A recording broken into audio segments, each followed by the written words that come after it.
podcast. My name is Sherry. I use she, her pronouns. Each month, we look back at games played by Gauntlet folks. I'm joined today by my co-host, David. How are you doing today? Doing great. Thank you very much. It's great to be here and speaking with the both of you. Excellent.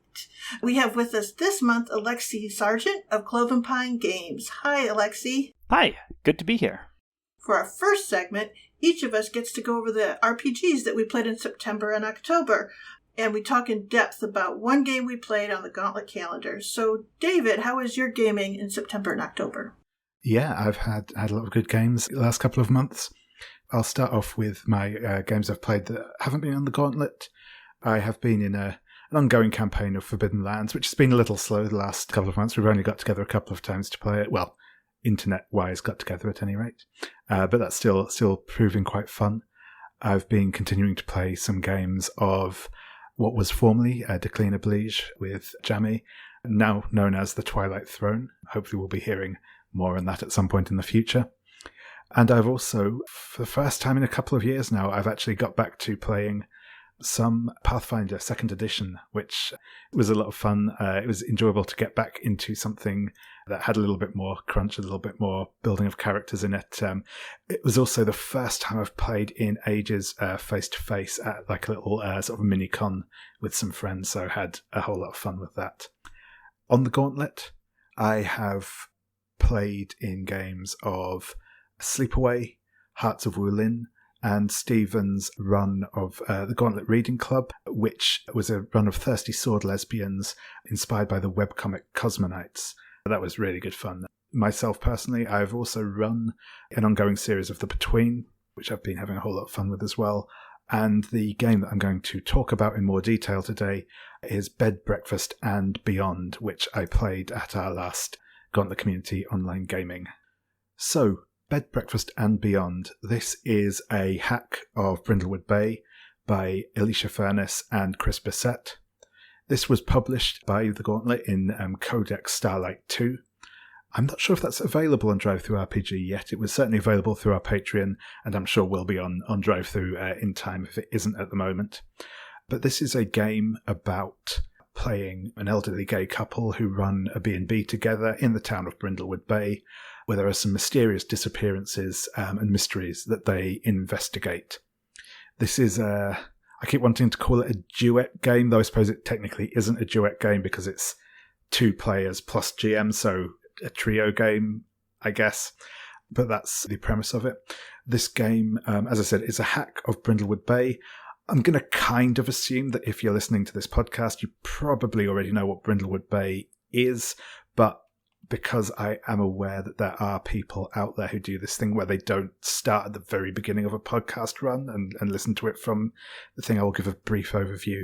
Brindlewood Bay is a sort of an emergent mystery game set in a New England town where you play a group of older women who are members of a mystery writer book club, and they also solve real-world mysteries, murders in specific.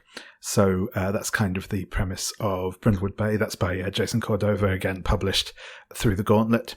Bed, Breakfast and Beyond is, as I said, a hack of Brindlewood Bay, and there are a few sort of key differences between it and the main game of Brindlewood Bay. The first one is it's a game with specifically 2 players, 1 GM. It is also, whereas Brindlewood Bay is a game that is very much designed to have a campaign element for mysteries to take probably more than 1 session to investigate in general, and then for those mysteries to kind of snowball into a wider conspiracy. Bed, Breakfast and Beyond, on the other hand, is explicitly designed with the idea of being played as a one-shot. It moves the focus away from some of the elements that are more focused on long-term play and focuses on stuff that's designed to get the mystery sort of moving in a single session. A couple of things that it does to do this are it's a bit more generous with clues with some of the moves than it is in Brindlewood Bay. Some of the individual moves in particular give you a lot more opportunity to get more clues. It condenses some of the... So in Brindlewood Bay, they're referred to as crowns. In Bed, Breakfast and Beyond, much like in The Between, they're referred to as masks. These are essentially elements you can use to up your dice rolls in certain situations. These are again condensed down to be shared between the players rather than being individual items on the player's own character sheet. Because again, you just won't use as many in a single session as you would if you were looking for long-term campaign play. The setting itself is also a little bit more self-contained. It's basically just set in the B&B that is run by this couple. The second big change is that obviously in Brindlewood Bay, as I already mentioned, you play older women who have had lives, had families, all of this before sort of moving to Brindlewood Bay in their retirement. And a lot of the story about that is exploring what they were like before they came to Brindlewood Bay. That's a bit different in Bed, Breakfast and Beyond. For a start, you are explicitly playing a couple of gay men who are both partners in business and romance. They have a shared history together. And again, a lot of the mechanics in here are focused rather than on sort of looking at them as looking at their separate histories, looking at their history together as a couple. So that's sort of a key part of it. And a couple of the other moves that are introduced in this game are also focused on examining that relationship rather than looking at them. Whereas the idea in Brindlewood Bay is much more looking at these women as independent women in their own right, sort of thing. The final thing that I think is a slight difference is just a slight difference in tone and inspirational material for Bed, Breakfast and Beyond. What you get in Bed, Breakfast and Beyond is a lot more influence from things like The X-Files, Fringe, all of these sort of slightly weird sciencey type shows in particular, whereas in Brindlewood Bay, the Mavens are all fans of a mystery writer, a murder mystery writer. The couple in Bed, Breakfast and Beyond are all obsessed with this TV series called Unmasked Mysteries, which is, one of these sort of unsolved mystery type programs. And then that sort of tone comes across a lot more in the game. It's a fairly long discussion on what it is, but we'll get now into what I think makes this game really great and what worked for me. To start off with, I said this game is set in this bed and breakfast that they run, and I am a big fan of creepy hotels as a sort of horror mystery setting. I, in fact, wrote one of the first additional mysteries for Brindlewood Bay that was set in a creepy bed and breakfast, so it's definitely hitting themes that I already enjoy. I've already touched on this, but the individual moves in this game are very well designed for the fact that it is a one-shot game. The moves are a lot more individually impactful, I'd say. They're a lot more powerful, to use more trad terminology, I suppose, than in Brindlewood Bay. They achieve a lot, they do a lot. I think that's important in a one-shot because you want to have those levers to pull that can really push the game along and get some momentum going. And I think they do that well. And obviously you don't have quite the same concerns about balance, for want of a better word, as you would with a longer-term game. And I think that's a really good choice with those, and they're done really well. They do interesting things. I really like the fact that this game focuses on the relationship that the two characters have with one another. There's a couple of different bits, and it all sort of balls together into one element of this relationship. But the thing I really like is that in the initial character creation, you detail elements about the other person. One thing that you find irritating, one thing you do that irritates them, one thing about them that you really love. And both of you obviously do this, so you get that you kind of help build out each other's characters a bit with this referential thing, which is really good fun, and it really forces you right from the outset to focus in on that relationship as the sort of key part of this game, rather than necessarily on individual characters as much. There are a couple of moves that play into this as well. So you have the Bicker Move, which is basically when the two of you argue about something. It's a good sort of release valve for tensions in the game where you can get into sort of a little bit of an argument with one another or the like, but it still moves the story forwards. It gives you the opportunity to clear conditions, to learn clues. It's a way of ensuring that you get those character moments while still sort of progressing the story, so you're not losing out on progressing the mystery by focusing in on the character moments. The other move, that's sort of the counterpoint to that, is the You Are My Favourite move, which is when you share an intimate moment together. And again, it's similar. It still has effects that help move the general story on whilst also exploring the character's relationship with one another.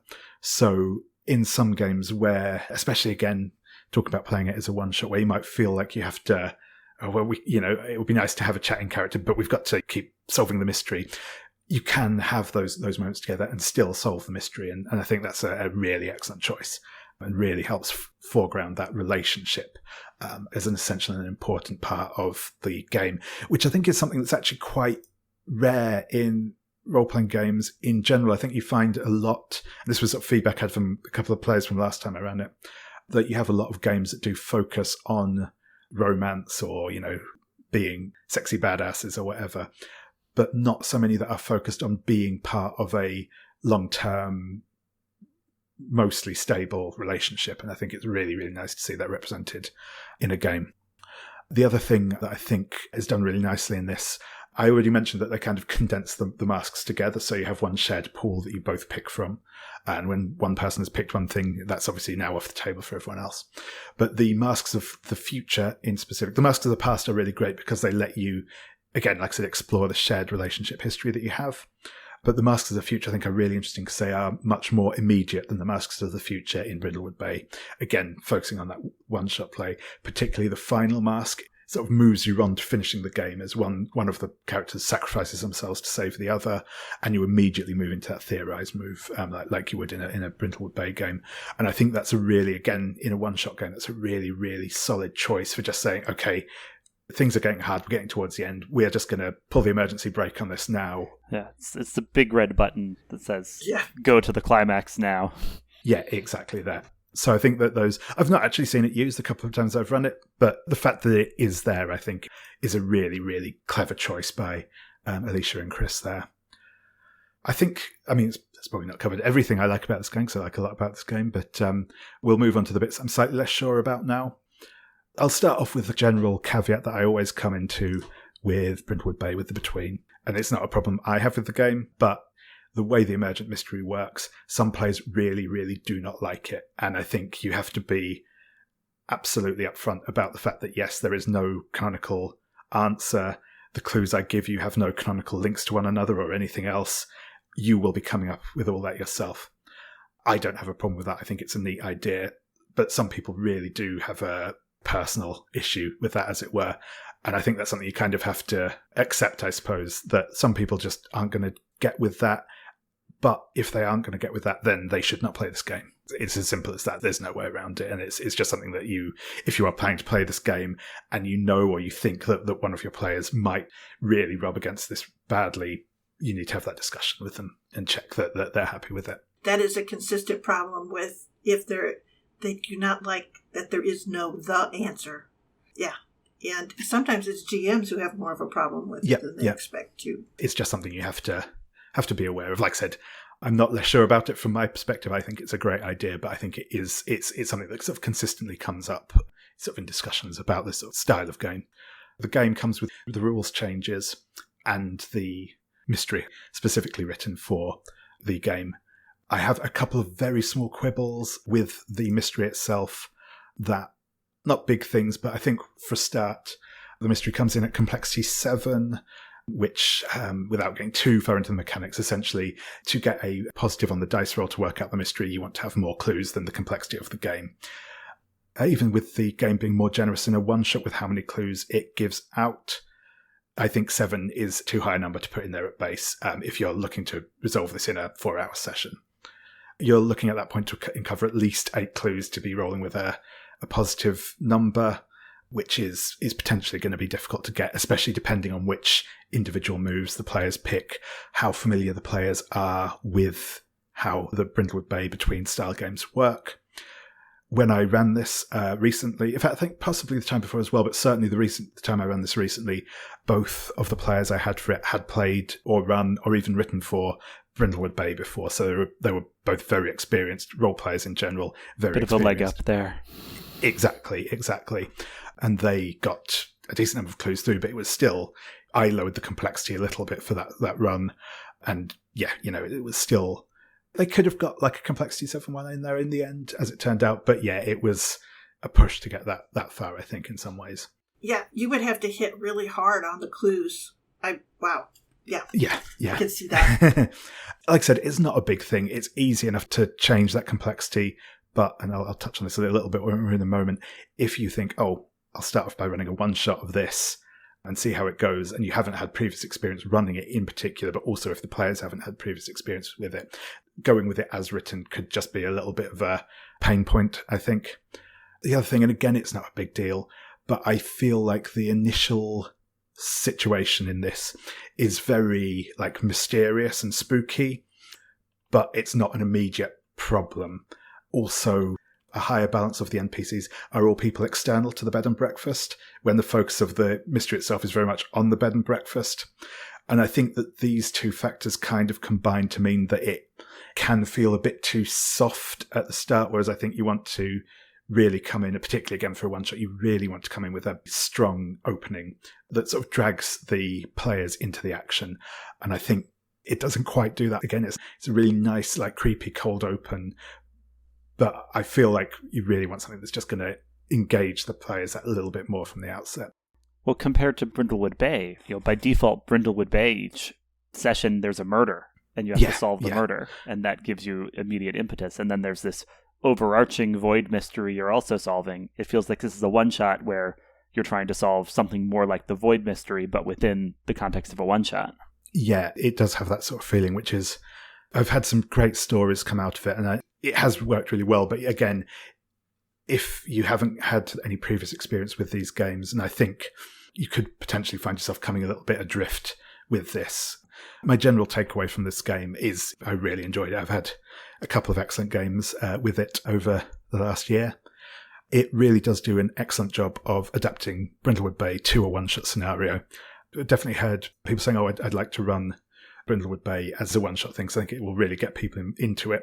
And I think there's definitely some stuff that you could take from Bed, Breakfast and Beyond to support you doing Brindlewood Bay as a one-shot as well, particularly the idea of this like shared pool of masks, crowns, if you want to rename them back to that, and also the more immediate crowns. I think all of that, if you're looking to run Brindlewood Bay as a one-shot, absolutely lift those mechanics out and use them in that would be my recommendation. I think the game itself is well written, it's strong. I would 100% advise people to go out and play it. So, well, that sounded awesome. Now, Alexi, tell us what you've been playing. Sure thing. So, off of the Gauntlet, I've gotten to play some fun games. I played Run, the McGay Baker game, and that was the first game we played in person at our new house here in Virginia. I played Plutonian Shore, which is a game of mine, and a friend ran it, so I got to be a player that time. We started up a campaign. We played Tales from the Low Cantrefs, so we got 3 sessions of that in. And then I got to play some good games at the Complete Strategist, which is the board game and RPG store in town. I ran The Great Soul Train Robbery, a game of mine. I ran Once This Land Was Won at Free RPG Day. That's a game of mine in the Level 1 anthology for Free RPG Day, so I got to demo that during Free RPG Day in the Complete Strategist. And I also ran Escape from Dino Island at the Complete Strategist, a very fun one-shot with Jurassic Park themes.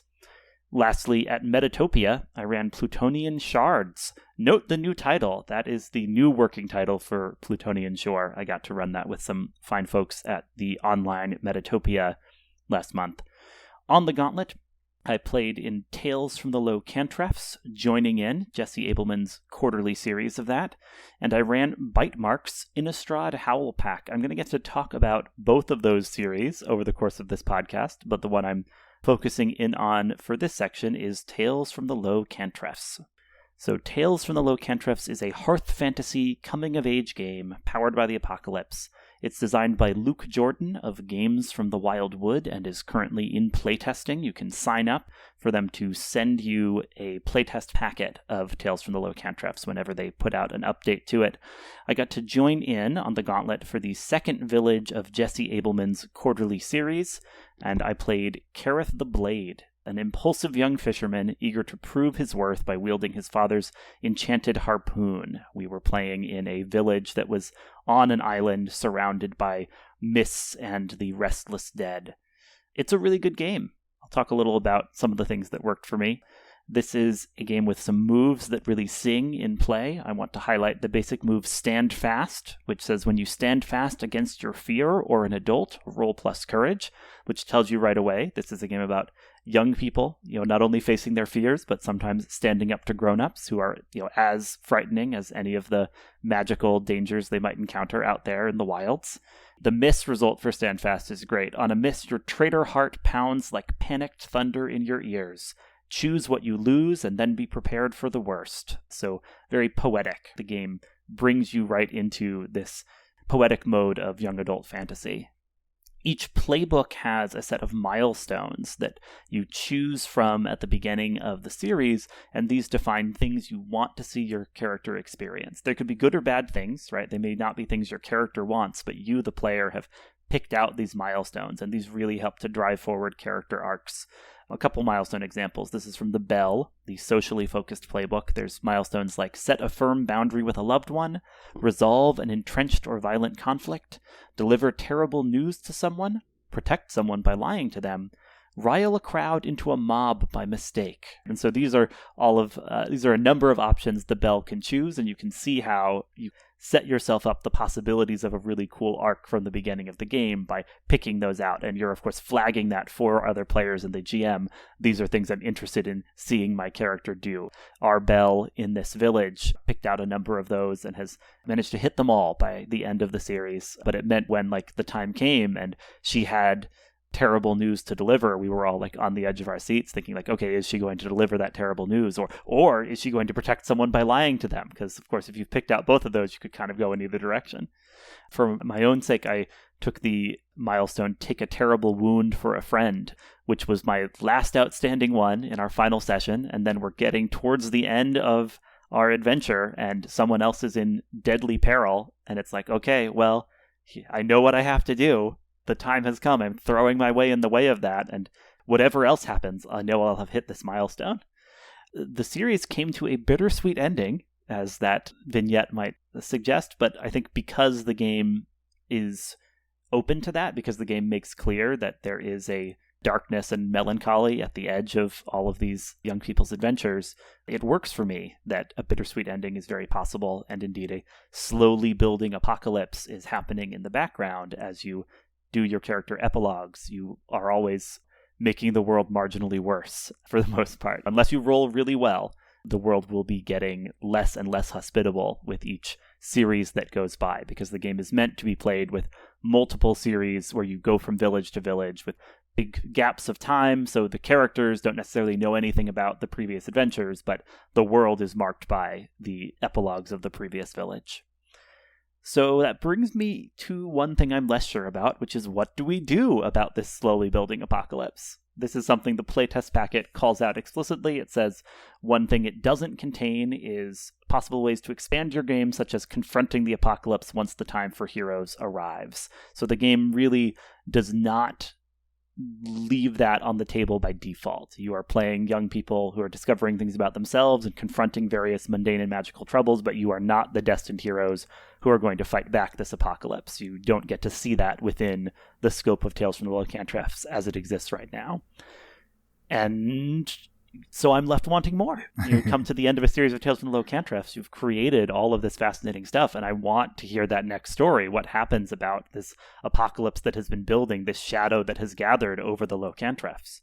For Jesse's series, there's an interesting solution he's pursuing, which is he's going to run a one-shot of a different game as a sort of capper for this whole quarterly campaign of Tales from the Low Cantrefs. He's going to take a different game from Luke Jordan, actually, a game called To Tread the Spiral Path, which is about heroes entering the Celtic Otherworld, and turn that into a way to see a finale for some of the magical threats that have been built up in Tales from the Low Cantrefs. I think that's a really cool experiment. I'm very intrigued to hear how that all goes.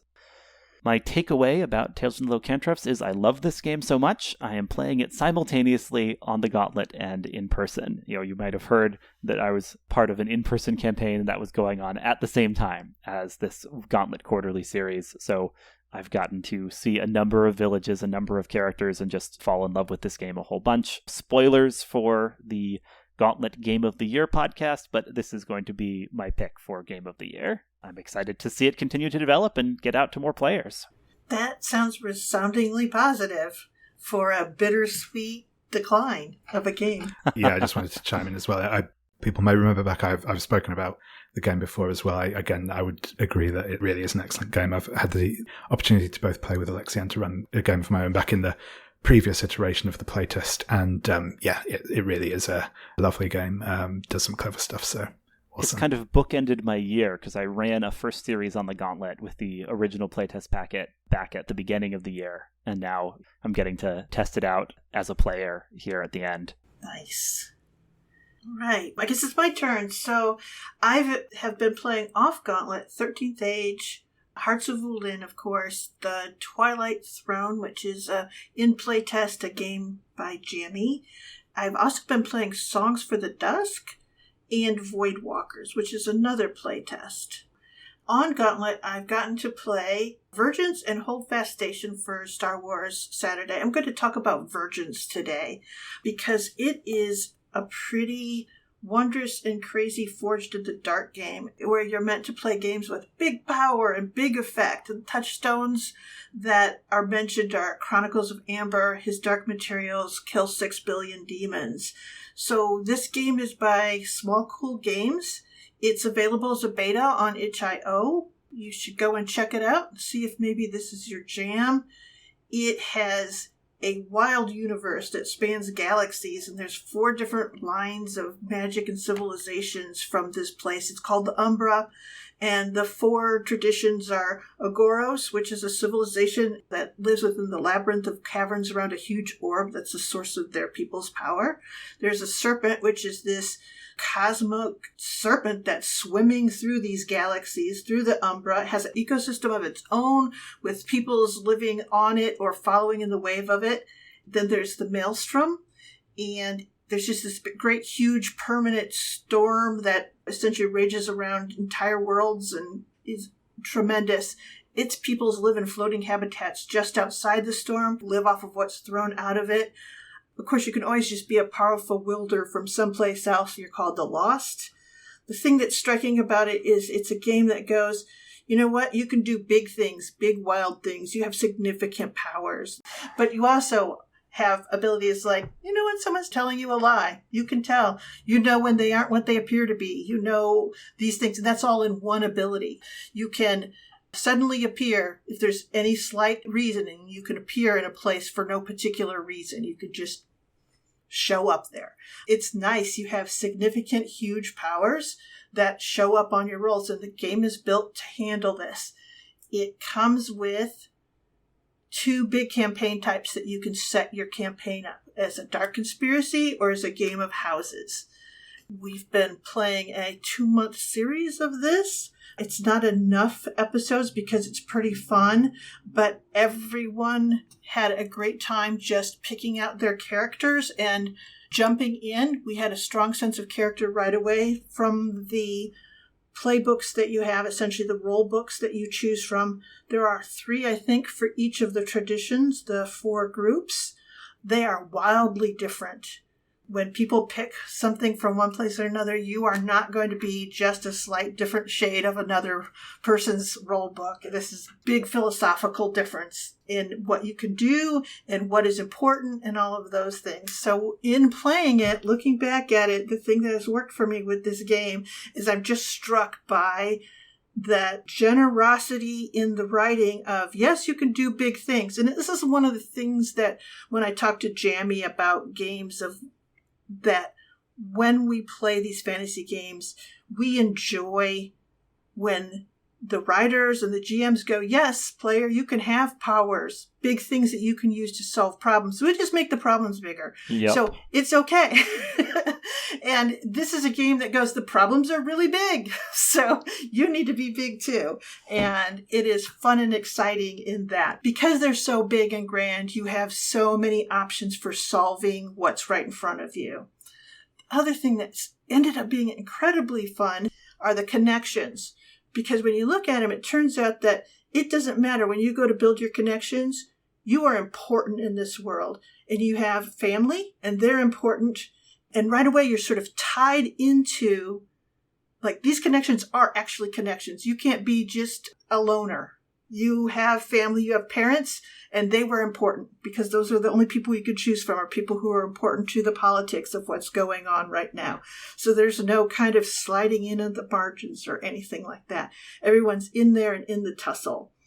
And the other thing that I really dug about this was, and this sounds so silly, but in Forged in the Dark, a lot of times you are managing your resources at this sort of really low level. And one of the big ones is stress, which is your ability to do actions and deal with the consequences of them. This game has like doesn't matter when you get out of the big scheme, the big action you're just taking, you have an auto refresh of at least X. And you can take additional actions if you need to release more. But that little auto refresh is super nice. It's just a little thing that you go, oh, okay, I can keep going and I don't have to spend things. Yeah, I was actually going to ask, because again, both with that and with you saying the big powers, because obviously the thing with Forged in the Dark is it is not the first system I think of when I think of like power fantasies. Exactly. You can be really cool in it, right? But it feels like you're often sort of set up to fail almost. So I was interested in how you got that kind of high power fantasy feel from it. You're negotiating over every roll in Blades in the Dark. You're like, could I get an extra dice for this? Could I get an extra dice for this? Exactly. If I put my sanity on the line, do I get one more dice here? Right. Yeah. No, this is okay. So let's see. I'm just going to call in my cohort, so that gives me another dice, and it means like this whole big legion of people joins in to assist you on it. It's when you're moving your pieces are much bigger. That's fun. Yeah. It is very fun. With Blades in the Dark, you're acquiring assets of territory in a city, right? Like you're a criminal gang moving up the ladder. What's the equivalent here? Like, what does like advancement as a group look like at this cosmic scale? Oh, that is a fine question. You are making political alliances with significant military groups and political groups. Cool. You are learning like incredible powers that you can do as a group. Different kinds of communication and things like that. They did such a good job of just bringing all of this forward. Everything feels like when you spend a point, when you take an action, your stuff really matters. And in fact, it was one of the things that as players, we started out a little too small. We're like, oh, well, I'll walk over here and ask this guy something. It's like, no, you just know. You just know because you're powerful and you have magic. And it has been super fun. I just love to see that power in the game. And the game can handle it because, of course, the problems are big. Once we realized that, it made all of the like little personal play far more fun. Because essentially, like Harry, he's playing a character who is supremely powerful, and yet he just wants to have a good time. He's a hedonist. So that's what, when we have those little scenes, that's what we spend time on, is that personal stuff seems all the more significant for your big washing power when you actually get out there to do things in the scheme. Very fun. You get in there, you get a lot done. If there's anything I was less sure about, and again, it's because it's a niggling point, there's no gear. So I always think of that as being a defining thing of like what kind of person or things you have. So it's like one of those things that it did take me a little bit longer to figure out, like, well, what kind of stuff do I use to do things? You usually would also use it to like get a little bit better effect and things like that. So there was like a sort of set of Forged in the Dark things that I was used to that I was surprised to not see here. But you're auto-refresh with the stress. The other thing is that you can keep on taking those interlude actions or between strike actions. The only thing is that the cost for that is that whoever you're going up against is able to make more moves. So you can prep more, you can get more ready, but they are also doing it. So it's all just a plot thing. Essentially, it's the threat from the GM that something is going on. So you do have this excellent power. In the background, and I cannot say this enough, is very flavorful. It doesn't take much space up, but it's just like it's so strange and it's so weird that when you get in there, you end up having a game that you didn't expect that's delightful for all of that. And I just have to say my takeaway is you need to go take a look at it.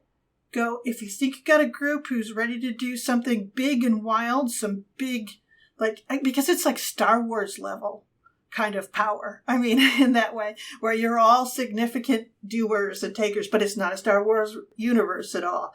It's wild and crazy, and it's built to give you these two different plays that you want. So it's either you're from these houses and you're working with or against each other, or you're playing this against this great conspiracy that's going to ruin things for everyone.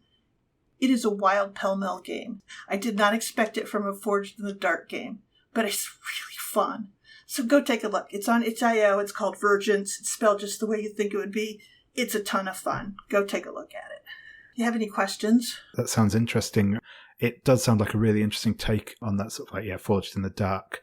It's interesting when Forged in the Dark games take the premise and run with it a bit rather than just trying to kind of fit everything into exactly the same structures, because I don't think that always serves the game well. So it sounds good. I mean, that auto refresh of stress, that just sounds like a perfect move for getting people to use their resources and push forwards, because it's often that the recovering stress type mechanic in an interlude action feels like the least interesting one to do. Mm-hmm. So it's not even the kind of risk-reward type thing. It's just like, I don't want to take stress because then I'll have to get rid of the stress. And if I get rid of the stress, it's boring. When I could be doing something fun. Just like in real life, Vice is very boring. Yeah, exactly. It truly is. It keeps you from being your full-powered self. I find these big feeling Forged in the Dark games are super fun because they have always felt to me like closed, careful planning games. And this is, you still got to plan. You've still got all kinds of power and things and resources that you have to be concerned about. But you just feel like you're getting so much more done. Yeah. It's very exciting. Does it have something of a fantasy superhero feel, Sherry, from the way you're describing it? It feels very superhero, except maybe that you're not always heroic, but you're not terrible either. I mean, you're working together. You've got that sort of thing as a group. You could, I suppose, be a horrible group. But it feels super heroic. Everything felt balanced, like everyone could do tremendously different things, but they were all big and significant. I'll say it again, go check out Vergence. It's on itch.io, and it's pretty awesome.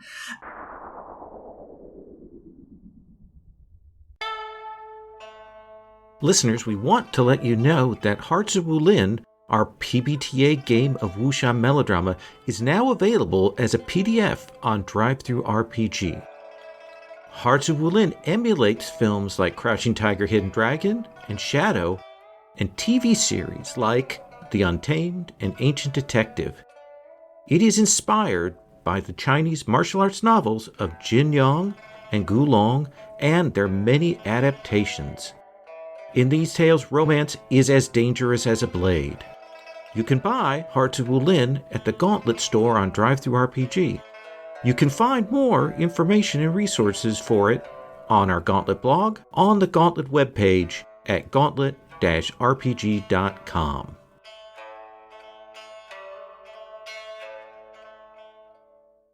In our next segment, our second segment, Alexi is going to talk to us about a topic of their choice. So what are you going to tell us about today, Alexi? I wanted to discuss Magical Multiverse Tour. This is a meta series I have begun on the Gauntlet, where I use a variety of RPGs to explore different planes within the multiverse of Magic the Gathering.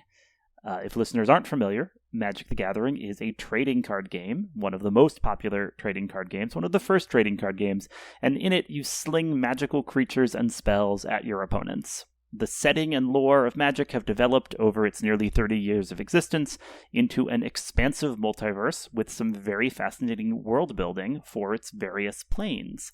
So I thought, in the vein of something like Rich Rogers' Star Wars Saturdays, I might run a Magic series on the Gauntlet. At first I was going to call it Magic Mondays, and then I realized I didn't actually want to lock it to a particular day of the week. I would be able to run it more if it had more flexibility, given my own schedule. So I called it Magical Multiverse Tour. I ran a backdoor pilot for it with my two-part series of Hearts of Wulin, set on the plane of Tarkir, at Gauntlet Community Open Gaming in February 2021. And now I have run 2 month-long series on the Gauntlet calendar, so I think I can say it's officially a thing, a going concern. I ran Iron Edda set on Kaldheim, and this October I ran Bite Marks set on Innistrad, and I'm happy to explain what each of those things are. So Iron Edda is this very cool game. The base version of it is Iron Edda War of Metal and Bone, and it is a Fate game about Norse warriors bonding with the bones of ancient giants to fight giant dwarven mechs. It is a metal as all get out, a Ragnarok game, and there was a PBTA version of it, a version of that same scenario but with totally different mechanics that follows the PBTA system. That's Iron Edda World of Metal and Bone. And to give credit where it's due, the original Iron Edda is the creation of Tracy Barnett, and Iron Edda World of Metal and Bone, the PBTA reworking of it, is the work of Paul Stefko. So I ran that on the plane of Kaldheim, which is the Norse mythology plane from Magic the Gathering, a recently explored plane in the card game, which has lots of things that you'd expect from Norse mythology, like giants and dwarves and elves, and also some of the Magic's own twists on things, like a whole race of Valkyrie angels, some of which are more benevolent and some of which are more harsh and destructive. And so the game I ran took all of that Norse influence and then took the specifics of Kaldheim to inform our playthrough of Iron Edda, World of Metal and Bone. And then the second series I ran was Bite Marks, set on Innistrad. Bite Marks is by Becky Ennison and published by Black Armada, and it is a game of werewolf pack dynamics. It's all about the tensions and ambiguities within a group of werewolves, where you might have the alpha in play, and then you have moves about challenging the alpha. You have moves about obeying or disobeying the orders of the alpha or the traditions of your pack. And then I set that on Innistrad, which is the world of gothic horror from Magic's mythology. That is a world where there are vampires and werewolves, and also ghosts and zombies created by necromancy and zombies created by Frankenstein-like science. Everything you might find in gothic fiction is here on Innistrad, and the humans are not happy about it. They are beleaguered and relying on angels to protect them, and one of the angels went mad recently. It's a whole thing. So we got to take that Innistrad setting and play out Bite Marks in it. And both of these series were a lot of fun. Both of these series, I took a sort of light touch approach to lore, where there's things that were fun to make reference to, but I wasn't requiring my players to read up on Magic or play a lot of Magic in order to play these games. I gave them some of the basics and we ran with it from there. But for me, what's fun about all this is it inspires me to try out games I might not otherwise turn to, and to put those games through their paces in slightly afield settings. Bite Marks, by default, assumes you're werewolves in an otherwise fairly mundane world, right? A world of normal humans, possibly even just the present day, and your werewolves living at the outskirts of this city. But here we had werewolves in a world where humans are definitely aware werewolves are out there, so they're a little suspicious from the get-go. And there are things worse than werewolves out there too. Terrible necro-alchemists building awful abominations, and cultists summoning up dark powers. So there's things for the werewolves to run up against that were really cool. That is pretty awesome. So I have to say, are you going to do Strixhaven then at some point? Magical School game? Quite possibly, yeah. That was a recent Magic setting. Strixhaven, the Magic School place with these different Magic colleges that correspond to the colors of Magic in the game. I think that would be a lot of fun. I know they've put out a D&D supplement for it, but I think I could also take one of the Kids in Magic School games that are out there and just use that to run a Strixhaven series. Very cool. Yeah. Very cool. You'll have to forgive my not quite total ignorance of Magic. I feel like I should be getting my Steve Buscemi hat and shirt on and doing the how do you do, fellow kids? But I am aware that there is this concept, the idea in the trading card game is you play these planeswalkers, isn't it? Where you are these like mages who have access to all these different realms and blah, blah, blah fights. Is that something that you are planning or thinking about or have considered incorporating in your runs, or are you treating it more just as individual, cohesive stories, just using these worlds as a backdrop? Yeah, that's an amazing question, because so far, yes, it's been contained stories within each world, but you're right that one of the key concepts of Magic lore is planeswalkers, these people who have a latent spark that gets ignited, and then they are able to travel between the planes and can roam the whole multiverse. So the hard move I've kept considering but not pulling the trigger on is a character in like a moment of crisis or trauma being like, okay, you feel this power bursting in your chest and you blink, and when you open your eyes again, you're staring out on a vast desert with obelisks in the distance, and it's like, this is nothing like the world you've ever seen before. So yes, having a character's spark ignite as a extremely dramatic hard move is a thing I'm thinking about. And of course, once that happens, that becomes a character that could potentially show up in any of these series if the occasion arose. So we'll see. We'll perhaps build up to that sort of crossover potential, but I do think it is a cool bit of Magic lore that I am definitely keeping in the chamber. Awesome, glad to hear it. That does sound interesting. So do you have any more planned series yet, or are you still percolating on the next few? I think it would be really fun to go to Theros, which is the Greek mythology plane, and then there's a couple options for what I'd run there, but Agon is an obvious possibility. Agon is a great game. I really love my run of that. That is a fabulous idea, and that sounds so much fun. I will keep an eye out for you posting on Strixhaven if you do decide to run it, though, because that would be a hoot. And I've been playing the cards from that thing, so I feel like I know it again. Because we just picked up absolutely. Magic. Well, I saw that Lowell has posted a run of D&D 5th edition set on Ravnica, one of the greatest of Magic settings. So I'm not the only one who's bringing the Magic multiverse to the Gauntlet right now. I'm all for it. I say let 1,000 flowers bloom. Yes, he kind of goes through cycles, and I wouldn't be surprised if it actually was your series that got him like looking back at Magic and going, well, maybe, because he went out and bought like a pack of boosters, and we've been playing Draft, you know, and then he did the Ravnica thing, and then he bought an art book for it, so it comes in cycles, Magic does. It's a good game, and it's got good settings, and I enjoy using the whole breadth of indie games to find good ways to play those settings. That is really cool. It's always fun to kind of, mash up existing games with existing media entities, existing, I hate saying IP, but, worlds.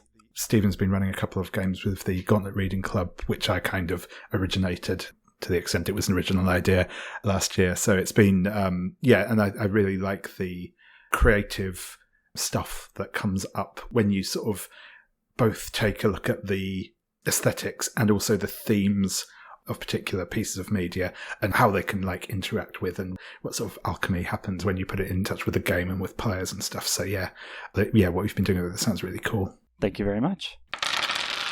So listeners, in our third segment, it's Giving Me Life. In Giving Me Life, we each discuss something that is lately inspiring us or giving us joy. So David, what's been giving you life?